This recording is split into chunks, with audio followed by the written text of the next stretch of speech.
अंतिम सांस बुद्ध विहार में मिलनी होनी चाहिए।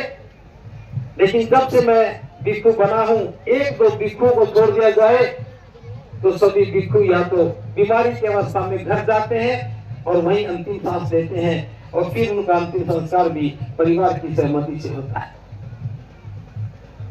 मैं इस पीड़ा को बहुत सारे भिक्षुओं के बीच में व्यक्त करता रहा, लेकिन समाधान नजर नहीं आया।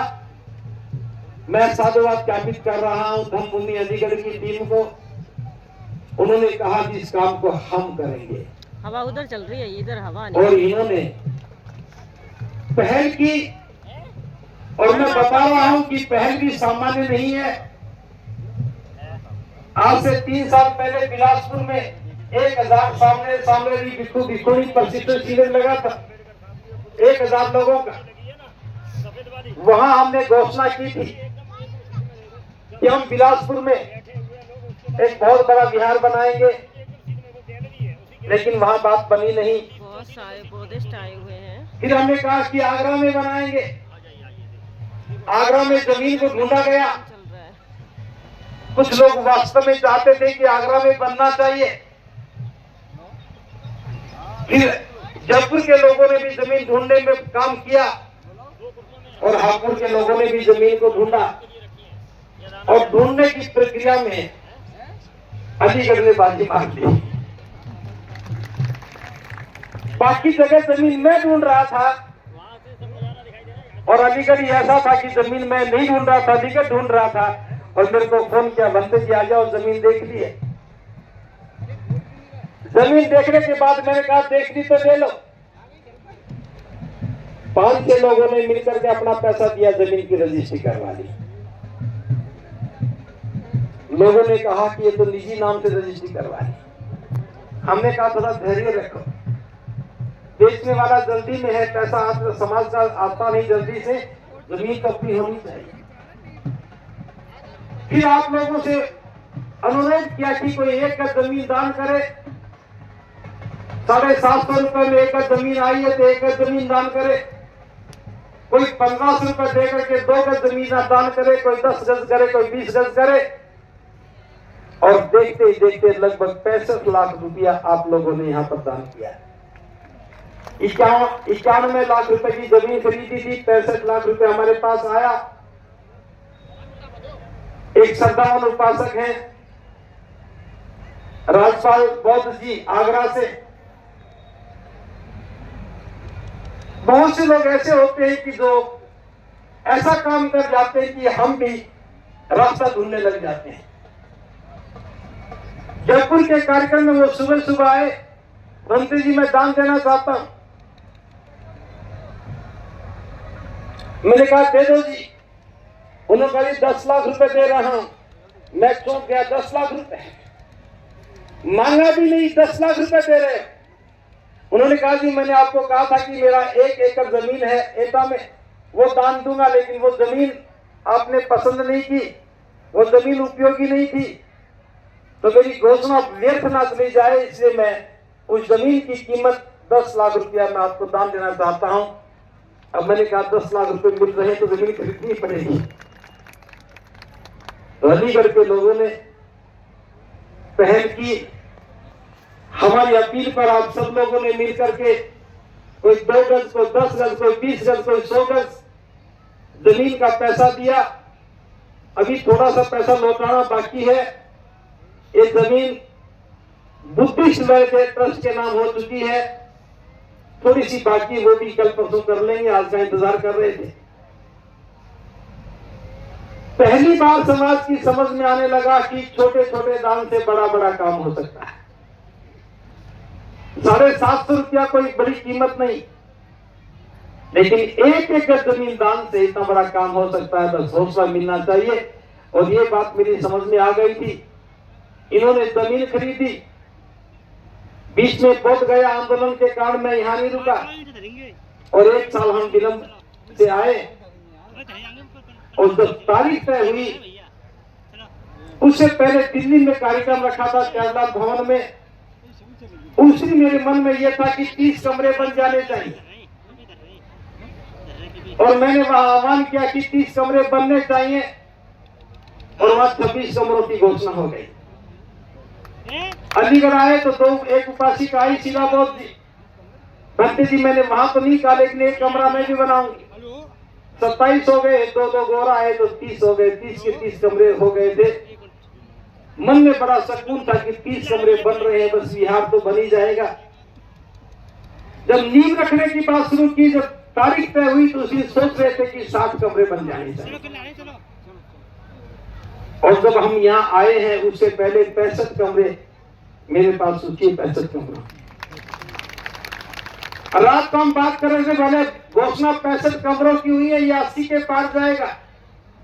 और मैं बताना चाहता हूं, कभी मेरे बैठे बैठे 27 कमरे की घोषणा और हो चुकी है, 90 प्लस कमरे हो चुके हैं, 100 कमरे भी हो जाएंगे। बहुत से लोग यहाँ बैठे हैं, मैं देख रहा हूँ, और सोच रहे हैं भंते जी नीचे आएंगे तो मैं चुपचाप कह दूंगा भंते जी कमरा हम भी बनाए, लेकिन मैं कमरे के लिए नहीं कह रहा। पहली बार इतिहास में बात आपको नजर आ रही होगी, हमने कभी भी किसी के घर जाकर के पर्ची लेकर के चंदा नहीं किया, आह्वान किया। जो दान करना चाहे वो आए, दान करे, और अपने हाथ से इस विरासत की ईंट को नींव में रखे। यहाँ कुछ लोग सोच रहे होंगे कि यहाँ तो पैसे वालों की बात होती। मैं बता दूं, हम बुद्ध के अनुयायी हैं। बुद्ध का दृष्टिकोण क्या बताना चाहता हूं। एक बात, तथागत देश ना दे रहे थे, वहां राजा भी थे, राजकुमार भी थे, नगर श्रेष्ठी भी थे, धनवान लोग भी थे, और सभी लोग कुछ न कुछ दान दे रहे थे। तथागत दान का अनुमोदन कर रहे थे। लोगों की समझ में आया कि दान से बड़ा तो कोई धर्म में काम नहीं है, दान से पुण्य मिलता है, धर्म गतिशील करता है। तो बहुत से लोग बड़ा बड़ा दान दे रहे थे, और तथागत ने किसी के दान को भी अपने हाथ में लिया नहीं। जिसने भी दान दिया वहां रख दिया, तथागत ने अनुमोदन किया। उसी भीड़ में एक बुजुर्ग महिला बैठी थी। उसके मन में भी आया कि यहाँ तो सभी लोग दान दे रहे हैं, मैं कुछ भी दान नहीं दे पा रही हूं, मैं तो पुण्य से वंचित रह जाऊंगी। वो उठ के घर गई, घर में जाके देखा कि दान देने के लिए कुछ था ही नहीं। एक फल था, वो आधा खा चुकी थी, आधा बचा हुआ था। उसने सोचा कि मेरे पास और कुछ तो नहीं है, मैं इसी फल को ही तथागत को दे दूं। वो आधा कटा हुआ फल वो बुजुर्ग महिला लेकर के तथागत के पास गई और कहा कि तथागत आप मेरा भी दान स्वीकार करो। तो तथागत ने दोनों हाथों से उस आधे फल को हाथ में लिया और उसका पुण्य अनुमोदन किया। ये बात देखी तो सभी लोग हैरान हो गए, किसी से नहीं रहा गया, कुछ लोगों से भी नहीं रहा जाएगा, कुछ नहीं। ये तथागत, उसने लाख रुपए दिए, उसने 10 लाख दिए, उसने 20 लाख दिए, आपने हाथ से छुआ भी नहीं। और ये बुजुर्ग महिला आधा फल लेकर के आई है, आधा खा चुकी है, आधा आपको दे रही है, और आप दोनों हाथों से ले रहे हो। हमें समझ में नहीं आया कि इसके प्रति आपने इतना प्रेम क्यों है, और इन धनवानों को आपने कुछ भी नहीं कहा। तो बुद्ध कहते ध्यान से सुनो, जिन लोगों ने बहुत सारा धन दिया है, उन्होंने इसलिए दिया है कि उनके पास बहुत सारा धन है।